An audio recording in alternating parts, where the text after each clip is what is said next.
हरिओम. योगदास श्री जयगणेश जोशी यांनी केलेले आत्माराम या ग्रंथाचे हे निरूपण. अध्याय 5, ओवी क्रमांक 12. जो वेदशास्त्रांचा गर्भ, निर्गुण परमात्मा स्वयंभ, तयाचा एकसरा लाभ, जाला सद्भावे. अशा प्रकारे मानवी जीवनाचा एकमेव असलेला भावार्थ उमजला आणि त्या योगे आत्माराम जोडला गेला. आत्मारामाच्या गर्भामधून वेद निर्माण झाले असे श्री समर्थ येथे सांगतात. याची एक पारंपरिक रूपकात्मक गोड कथा सांगितली जाते. विश्व निर्माण झाल्यावर त्याची व्यवस्था लावण्यासाठी आत्मारामाने स्वतःमधून ब्रह्माची निर्मिती केली. ब्रह्माने या विश्वाला न्याहाळण्यासाठी चारी बाजूला नजर फिरवली. तो त्याला चारी बाजूला 4 मुखे फुटली. ब्रह्म पाहून ब्रह्मा गोंधळला. त्याला या विश्वाचा काहीही अर्थबोध होईना. तो आत्मारामाला शरण गेला. ब्रह्माची ही केविलवाणी अवस्था पाहून आत्मारामाने स्वतःच्या नाभिक कमळामधून वेद निर्माण केले. यालाच येथे गर्भ असे म्हटले आहे. तथापि ब्रह्माला वेदांचा अर्थबोध होईना. तो पुन्हा आत्मारामाला शरण गेला. त्यावेळी आत्मारामाने ब्रह्माला ओंकार उपासना करायला सांगितले. ब्रह्माने तसे केले. त्यामधून स्वरसृष्टी निर्माण झाली. स्वरांमधून शब्दसृष्टी निर्माण झाली. त्या योगे ब्रह्माला वेदांचा अर्थ उमजला. ऋषींनी या योगे 6 शास्त्रे रचली. पुढे 18 पुराणे रचली गेली. या सर्वांचे निरूपण म्हणून अनेक ऋषींनी उपनिषदे सांगितली. उपनिषदांना वेदांत असेही म्हटले जाते. श्री समर्थ ओवीमध्ये पुढे सांगतात की आत्माराम स्वतः निर्गुणी आणि स्वयंभू आहे. सद्भावामुळे त्याच्या सारभूताचा लाभ शिष्याला झाला आणि त्याचा सुपरिणाम म्हणून त्याला आत्माराम स्वरूपता प्राप्त झाली. तो आत्मारामाच्या प्रांगणी दाखल झाला. 84 लक्ष योनींची यात्रा सुफळ संपूर्ण झाली. आत्माराम स्वयंभू आहे. त्याची निर्मिती झालेली नाही. तो मूलभूत आहे. यामुळे तो सारभूत आहे. तेच परमज्ञान आहे. तो परम असून आदी अनादी आहे. तीच सुरुवात आहे. त्याच्या आधी काहीही नाही. भविष्यात दुर्दैवाने ती विश्वे नष्ट झाली तर ती आत्मारामामध्ये विलीन होतात आणि त्यानंतर एकमेवा द्वितीय असलेला आत्माराम तेवढा उरतो. आत्माराम निर्गुणी आहे. तो गुणातीत आहे. श्री समर्थ सांगतात की आत्मारामाच्या प्राप्तीसाठी आपल्यामध्ये सद्भाव निर्माण व्हावा लागतो. येथे श्री समर्थांनी वापरलेले गुण आणि भाव हे शब्द जोडीने थोडक्यात जाणून घेऊया. अगुण अभाव. लहान मूल भाबडे असते, अश्राप असते, निरागस असते, म्हणजेच ते अगुणी असते, अभाव असते. अजून त्याने जगाचा अनुभव घेतलेला नसतो. ते गुण आणि भाव यांच्या अलीकडे असते. त्याच्यात गुणांचा आणि भावनांचा प्रवेश अद्यापी झालेला नसतो. कारण अजून त्याचे संचित स्मृतीमधून जागृत झालेले नसते. त्यासाठी त्याची बुद्धी स्मृती अजून तितकी प्रज्वलित झालेली नसते, विकसित झालेली नसते.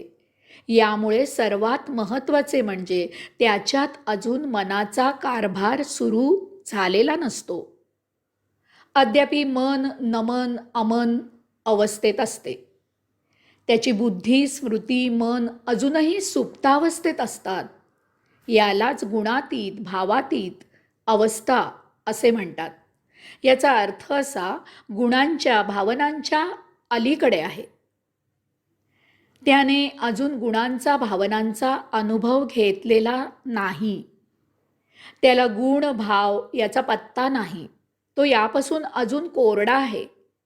यामुळे दुर्दैवाने जर अशा या बाल्यावस्थेत त्याचे देहपतन झाले, मग ते कोणत्याही कारणाने असो, असा जीव मुक्त होतो. ही एक अजब लीला आहे. या कारणास्तव आपण मृत बालकाचा देह साधू संत योगी संन्यासी यांच्याप्रमाणे दफन करतो, समाधिस्थ करतो. त्याला अग्नी देत नाही, कारण असा देह शुद्ध आणि पवित्र असतो.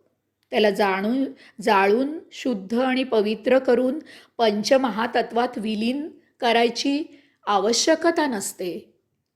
गुणभाव. जसे बालपण संपते, भौतिक आयुष्य जगायला सुरुवात होते, तसतसे बुद्धी, स्मृती, मन हे कारभारी प्रज्वलित होतात, कारभार करू लागतात. येथे तम, रज, सत्व हे गुण त्या देहात प्रवेश करतात आणि त्यामुळे तेथे भावभावना निर्माण होऊ लागतात. येथे अजून माती ओली असते. वेळीच योग्य संस्कार केले गेले तर जीवन योगिक आचरणाने आनंदमय होते. जो गुण बाळा तो जन्म काळा, या उक्तीप्रमाणे जीवनाची वाटचाल सुरू होते. यासाठी जर पूर्वसुरींचे जीवन तसेच योग्य असे संस्कारमय असले तर मुक्तीची यात्रा आरंभ होते. यासाठी याच जन्मी आत्तापासून प्रत्येक क्षण योगाचरणाने व्यतीत कसा होईल याची काळजी घ्यावी.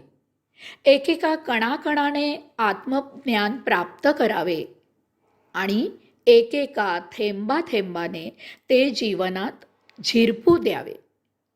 यासाठी सत्संग करावा. यासाठी योग्य गुरु शोधावा. केवळ ज्ञानयोगाने शहाणा झालेला, अनुभूती नसलेला अर्धवटराव गुरु करू नये. सगुण सुभाव. बालपणामधून जसजसे तारुण्यात पदार्पण होऊ लागते तसतसे सर्वप्रथम सुगुण आणि सुभाव अंगी जोपासले जातात. कारण अजूनही बाल्यावस्था पूर्णपणे संपलेली नसते. अंगी स्वाभाविक निरागसता अजून शिल्लक असते. कोणी काही अयोगिक कृती केली तर अंगावर काटा येतो.